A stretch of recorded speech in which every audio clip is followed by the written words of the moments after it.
Hola, ¿qué tal? Muy buenas tardes. Hoy siendo lunes 19 de noviembre del 2019, en su programa Cosmonautas Filosóficos, grabamos el video número 500 y conmemoramos el cuarto aniversario del programa Cosmonautas Filosóficos. Grabamos desde la ciudad de Matamoros, Tamaulipas, ciudad fronteriza con Brownsville, Texas.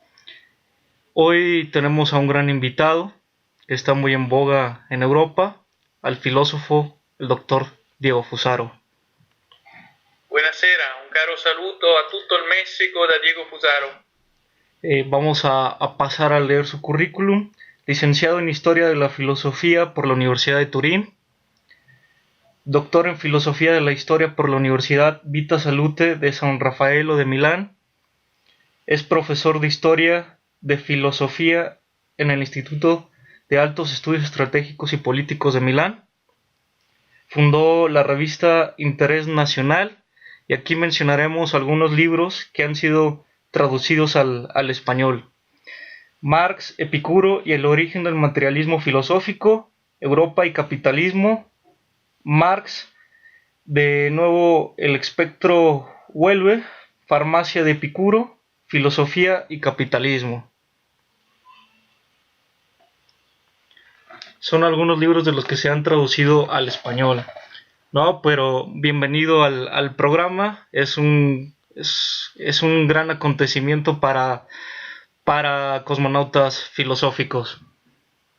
Gracias, è un piacere, un onore anche per me poter parlare con gli amici del Messico, che saluto caramente dall'Italia. Ok, la primera domanda es ¿cómo gli eventi del 1968 redimono la borghesa? Sì, nella lettura che io ho dato del 1968 dobbiamo intendere quell'evento, anzi quella serie di eventi, come un momento non di emancipazione dal capitalismo, ma di emancipazione del capitalismo. Cioè assistiamo nel 68 a un processo di rinnovamento e di modernizzazione del capitalismo stesso, come aveva capito molto bene in Italia Pierpaolo Pasolini. Sostanzialmente il 68 apre la strada a un capitalismo che non è più quello borghese. Quindi il 68 è essenzialmente una lotta contro la borghesia, ma non contro il capitalismo, anzi è una lotta contro la borghesia che apre la strada non alla società marxista senza classi, ma a una società ultracapitalista senza la borghesia, senza la figura dell'autorità familiare, dello Stato, della religione, a un capitalismo di consumatori dove tutto può essere consumato, tutto è disponibile senza autorità a patto che possa essere acquistato economicamente. Quindi il 68 è un anno di passaggio a un nuovo tipo di capitalismo che deve uccidere la borghesia. Il 68 è l'anno in cui viene uccisa la borghesia e si impone un capitalismo senza la borghesia.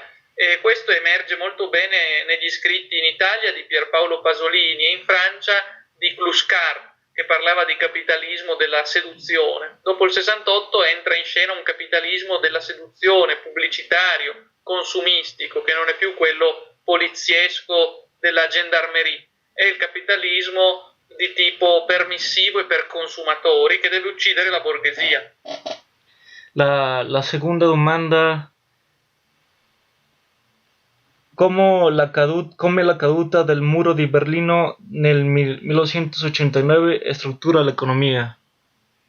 Sì, la caduta del muro di Berlino, che qui in Europa viene celebrata proprio quest'anno, nel 2019, nel 1989, quando io avevo 6 anni in verità, fu dal mio punto di vista l'anno più tragico dell'intera seconda metà del Novecento, perché col muro di Berlino non vinse la libertà, come si diceva, ma vinse l'economia di mercato, il capitalismo assoluto, il neoliberismo totale, e a essere sconfitti furono le classi lavoratrici. Infatti dal 1989 ad oggi assistiamo al trionfo assoluto del capitalismo che sta massacrando le classi lavoratrici. C'è una ristrutturazione del capitalismo su scala globale e anche su scala geopolitica. Il 1989 segna il trionfo degli Stati Uniti d'America sull'Unione Sovietica e quindi l'americanizzazione del mondo che ancora oggi stiamo subendo e che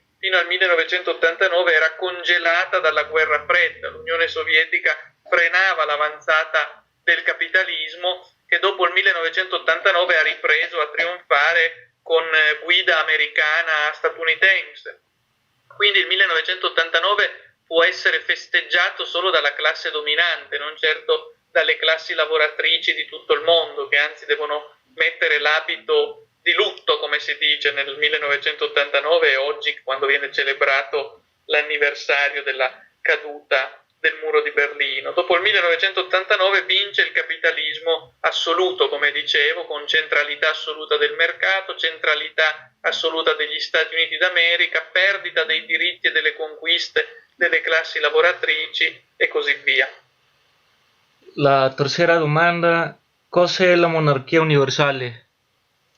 Sì, la monarchia universale è una formula che io utilizzo nei miei libri riprendendola da Kant, perché Kant nella Pace Perpetua sosteneva che la pluralità di stati nazionali, anche in conflitto tra loro, fosse meglio di una distruzione degli stati nazionali e del trionfo di una monarchia universale, come la chiamava Kant, in tedesco Universalmonarchie. Credo che dopo il 1989 la profezia di Kant si stia realizzando. Assistiamo allo sparire degli stati sovrani nazionali e al trionfo di una monarchia universale, che sono gli Stati Uniti d'America, la civiltà del McDonald's, che stanno distruggendo di fatto la pluralità degli stati nazionali per imporre la mondializzazione atlantista, statunitense. E quindi la profezia di Kant è verissima da questo punto di vista. La monarchia universale oggi, o anche monarchia del dollaro se preferite, è quella degli Stati Uniti d'America, che stanno imponendo il loro dominio su scala planetaria e che bombardano tutti i popoli che resistono e che non sono disposti ad accettare quel dominio. A partir del cambio del patrón dólar, del patrón oro al patrón dólar, es cuando se viene la estructuración de la economía a nivel mundial. Sì, è proprio così. L'economia mondiale è di fatto un'economia guidata dagli Stati Uniti d'America e che non accetta concorrenti. Ecco perché gli Stati Uniti d'America oggi odiano la Cina, la Russia e tutti gli stati non allineati. L'Europa in questo scenario è invece una colonia degli Stati Uniti d'America. Anche l'Italia, da cui vi parlo, è una colonia degli Stati Uniti d'America con centinaia di basi militari americane che subiscono, che di fatto che impongono il dominio statunitense. La cuarta domanda es cómo estructure un progreso nazionale contra il neoliberalismo della Unione Europea.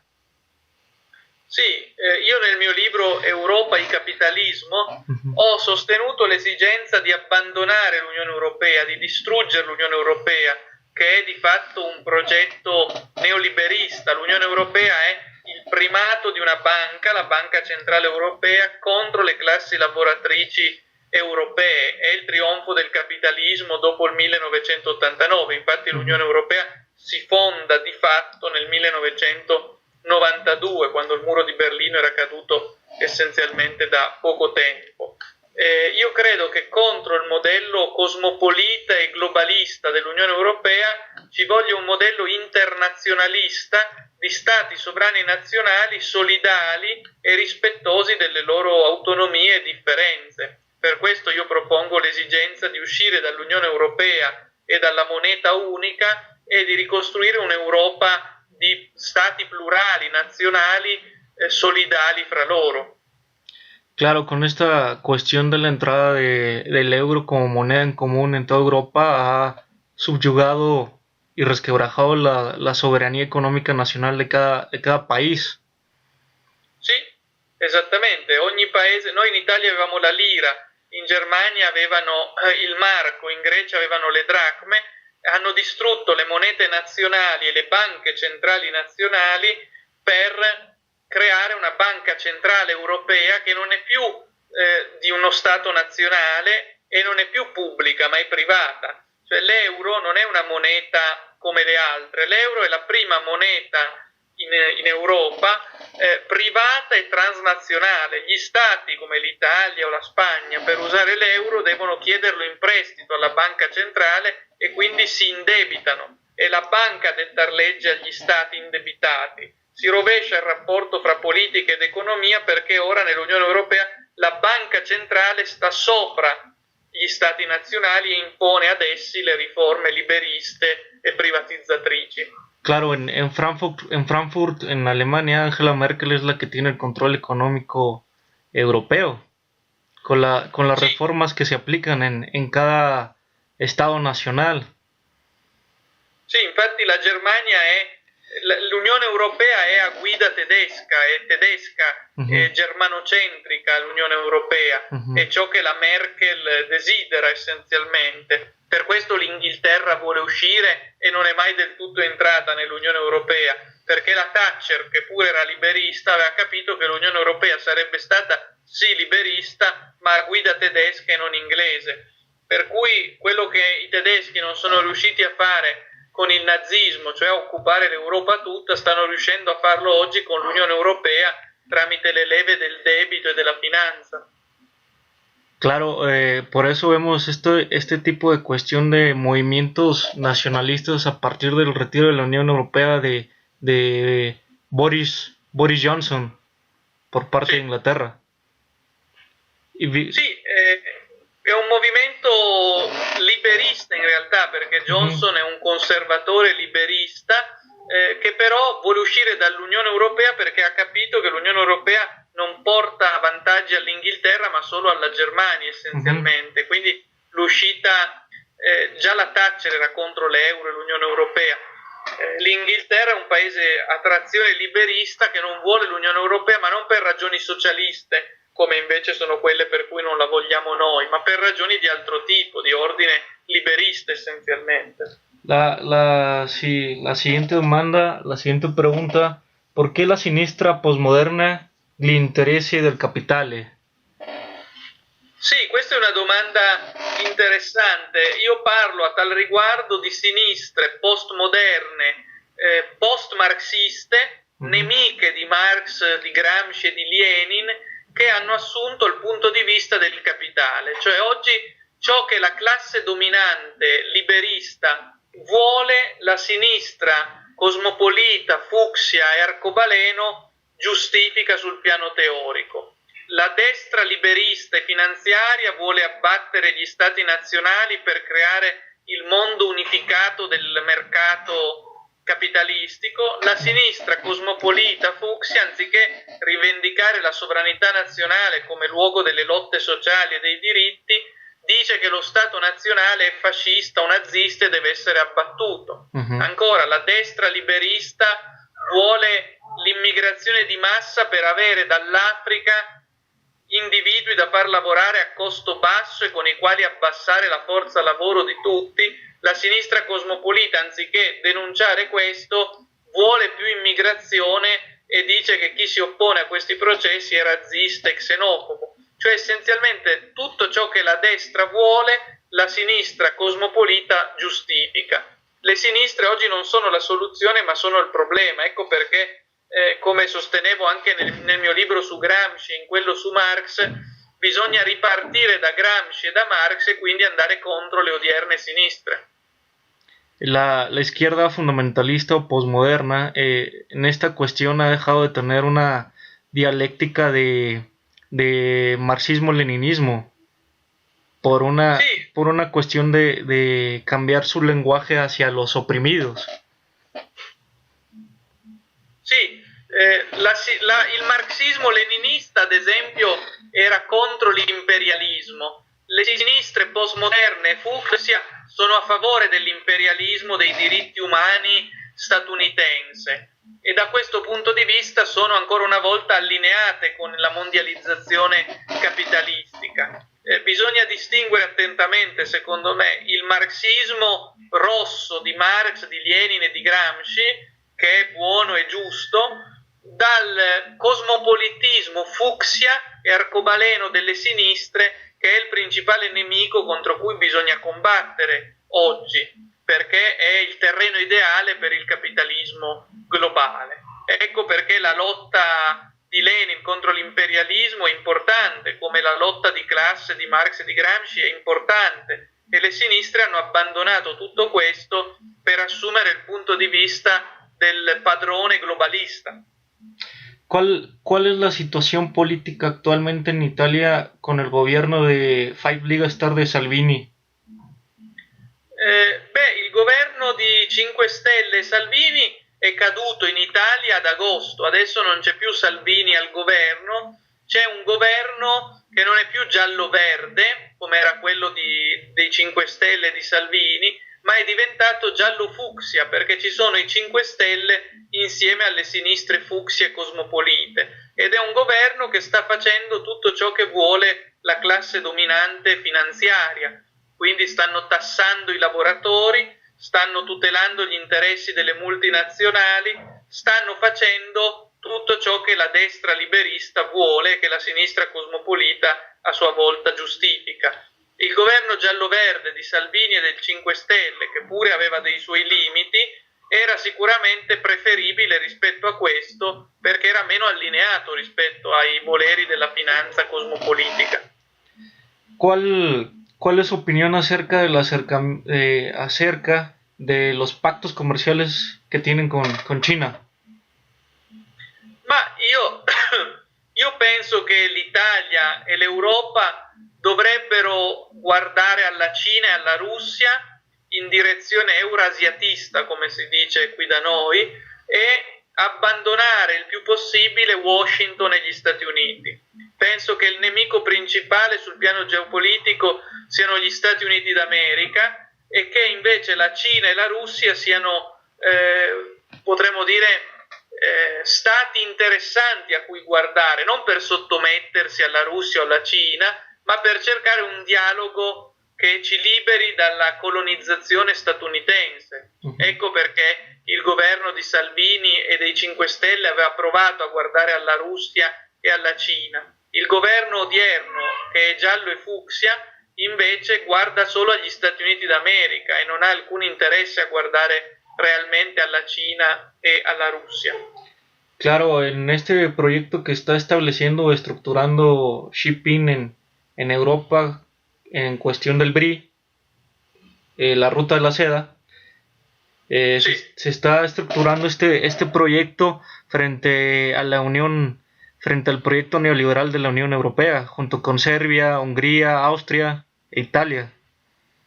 Sì, è proprio così. L'Unione Europea oggi è totalmente a guida liberista, per questo è molto difficile provare a invertire la rotta in un mondo in cui essenzialmente il liberismo domina incontrastato. Abbiamo le sinistre liberiste cosmopolite, abbiamo le destre liberiste e nazionaliste, ma manca una prospettiva autenticamente socialista oggi in Europa. Spero che in Messico la situazione sia migliore. Oggi manca una posizione socialista e oggi per essere socialisti bisogna rivendicare la patria e lo Stato come luogo di sovranità democratica del popolo, come si dice a Cuba, patria o muerte. Oggi invece le sinistre odiano la patria, sono diventate cosmopolite, quindi sono serve del capitale. Hoy la izquierda fundamentalista o posmoderna trata de resquebrajar esa cuestión de nación política, un proyecto de nación política, ya no lo vemos. ¿Qué piensa usted acerca de esta diatriba que se da entre izquierda y derecha?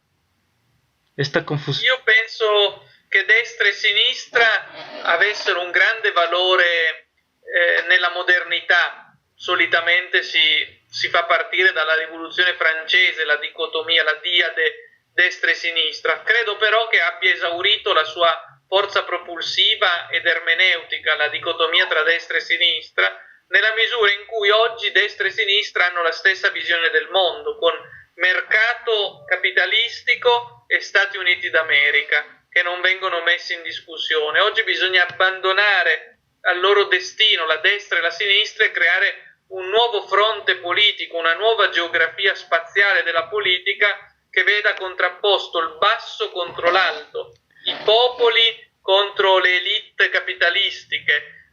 Questo è il punto fondamentale per riorganizzare la filosofia filosofia politica nell'odierno scenario. ¿Cuál es la idea filosófica de Vox Italia?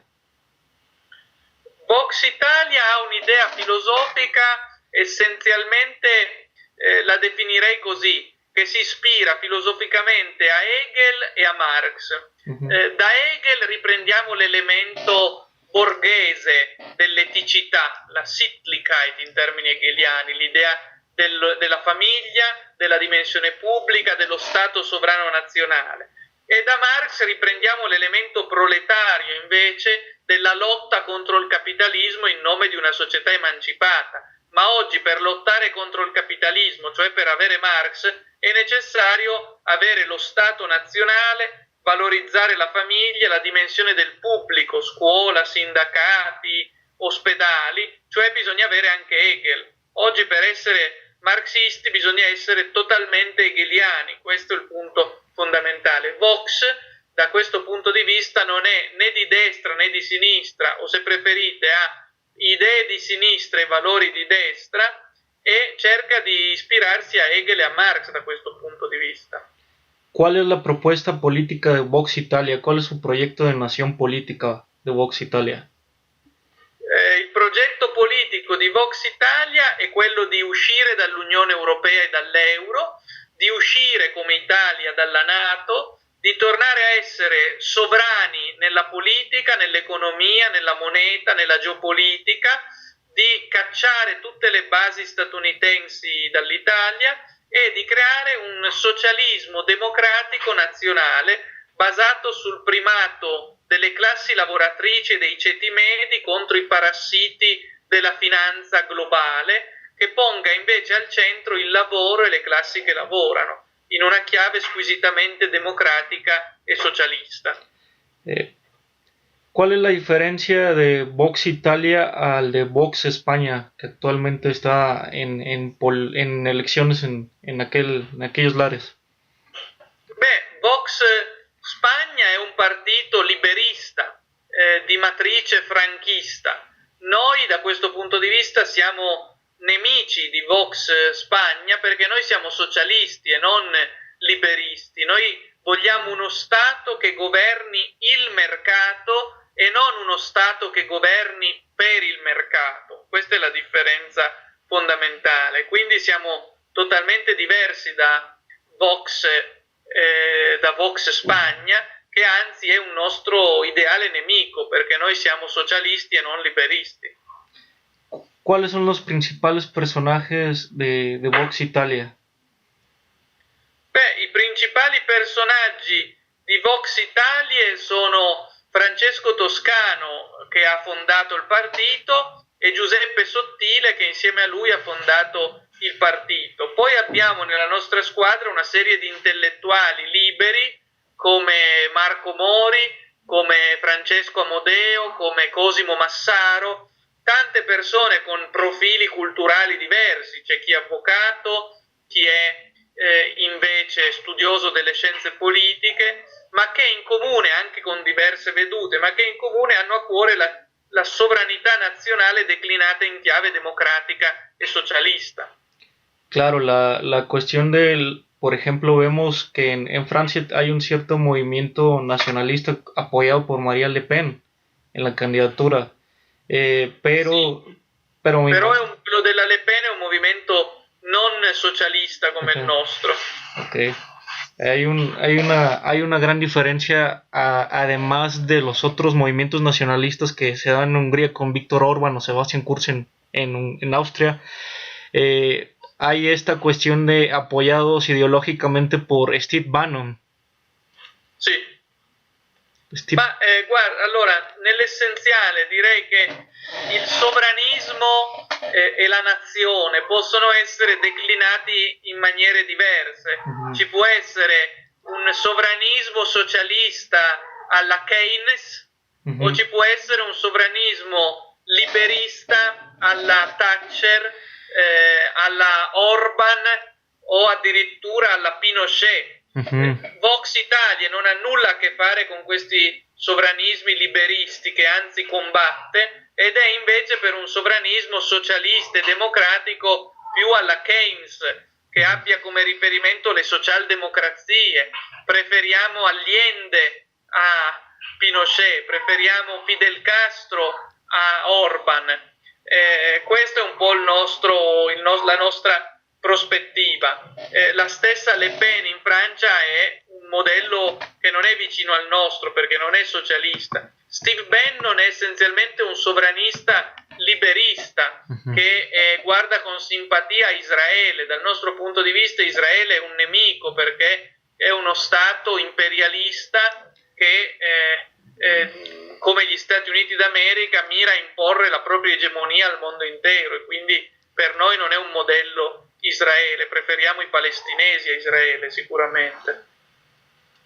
¿Cuál es la posición política actualmente del Partido Comunista Italiano que tuvo preponderancia en los 70s?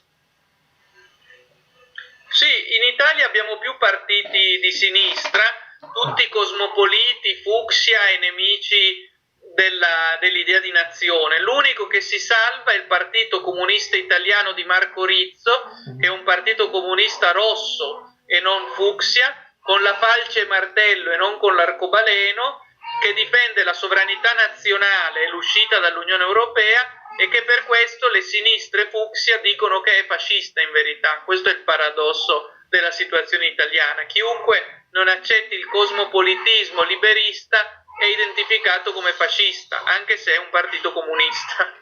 Claro, con esta cuestión complicada que tuvieron en los años de administración de Silvio Berlusconi. Sì, Silvio Berlusconi non era affatto un fascista, era un liberista che tutelava il suo interesse di imprenditore, era il modello, potremmo dire, dell'imprenditore che va al potere e fa il suo interesse personale. E quindi non era affatto un fascista come dicevano le sinistre, era semplicemente un capitalista, né più e né meno, che condivideva la mentalità delle sinistre ormai diventate capitaliste e fucsia, quindi direi che questa è l'analisi che farei di Silvio Berlusconi in Italia. Usted tiene bastante razón en esta cuestión de que la izquierda posmoderna fundamentalista a todo le quiere mencionar fascista y vemos que el fascismo ya acabó o el nacionalsocialismo quedó muerto en el 9 de mayo de 1945, en la Segunda Guerra Mundial. Esatto. Loro usano continuamente l'antifascismo in assenza di fascismo per non dover essere anticapitalisti in presenza di capitalismo. Combattono il nemico che non c'è più, il fascismo, per non dover combattere il nemico che c'è, cioè il capitalismo, del quale sono alleate evidentemente. Questo è il segreto delle sinistre fucsia. E quindi mantengono quello che Pasolini chiamava l'antifascismo archeologico, che combatte un rudere pietoso che non c'è più, come lo chiamava Pasolini, il fascismo, e che in realtà non combattono il nemico odierno che è il potere della società consumista, finanziaria e capitalistica. ¿Cuál es su opinión acerca de esta dialéctica de estados entre Rusia, Cina y Estados Unidos? Penso che stia tornando ad affiorare un multipolarismo, cioè un mondo dove non ci sono più solo, come era negli anni 90, gli Stati Uniti d'America, ma si affacciano sullo scenario globale nuovi soggetti importanti con un loro peso specifico degno di nota, come la Russia, la Cina, l'Iran. Anche l'Iran è interessante da questo punto di vista. Io sul piano geopolitico, non parlo delle loro politiche interne, ma sul piano geopolitico appoggio pienamente tutti gli stati non allineati e resistenti alla monarchia del dollaro, per cui guardo con speranza alla Cina, alla Russia e all'Iran. Spero che abbiano la forza di porre di nuovo in essere un modello plurale come era prima del 1989, quando erano due i blocchi in conflitto fra loro e ne scaturiva la situazione di equilibrio tra le forze, prima che vincesse il capitalismo delirante di tipo statunitense.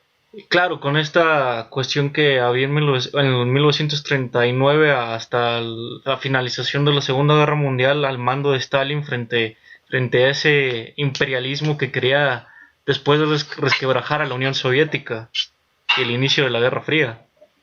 Sì, esatto.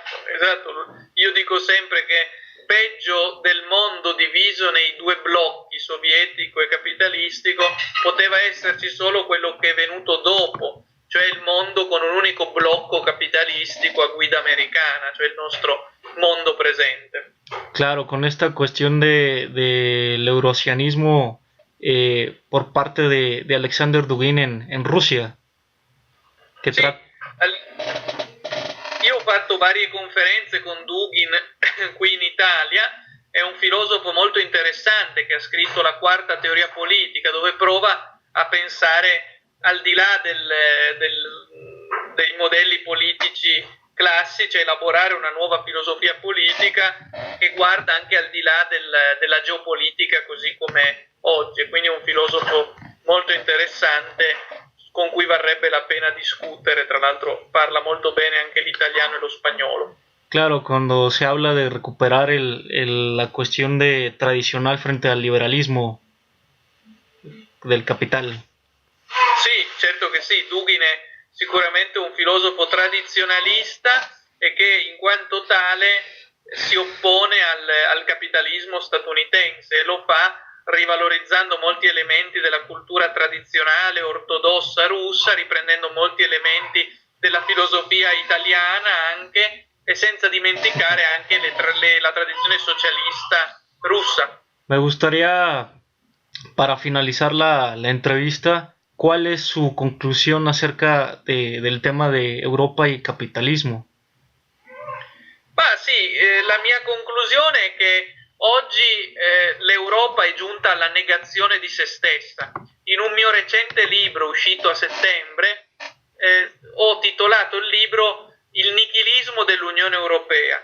L'Unione Europea oggi rappresenta la vittoria del nichilismo come lo paventava, come lo temeva Nietzsche, perché è essenzialmente il mondo in cui si sono trasvalutati tutti i valori, in cui resta soltanto il valore del mercato e non ci sono più le radici della cultura classica di Platone e Aristotele, non ci sono più le radici della cultura cristiana di Agostino, di Bonaventura e di Tommaso d'Aquino, non ci sono più i valori della cultura rinascimentale di Pico della Mirandola, Ficino e della grande civiltà rinascimentale prima e poi della rivoluzione scientifica dopo. È essenzialmente la fine di tutte le culture e il precipitare nell'abisso dell'Europa, dove peraltro quello che sta avvenendo in Grecia, che è un paese che sta subendo un vero e proprio genocidio finanziario dovuto all'Unione Europea, ecco, l'Europa che distrugge la Grecia è l'emblema, il simbolo di questo nichilismo dilagante. Io credo che o l'Europa ritroverà le proprie radici culturali, quello che Husserl chiamava il telos dell'umanità europea, cioè fondarsi sul concetto filosofico, o l'Europa sparirà per sempre nei gorghi del nichilismo dell'Unione Europea. Quiero agradecer que haya aceptado la entrevista para el programa Cosmonautas Filosóficos en este cuarto aniversario y video 500. Estamos conmemorando este cuarto aniversario con usted, con un gran filosofo italiano, el doctor Diego Fusaro. Grazie, un caro saluto a tutti gli amici del Messico. Grazie.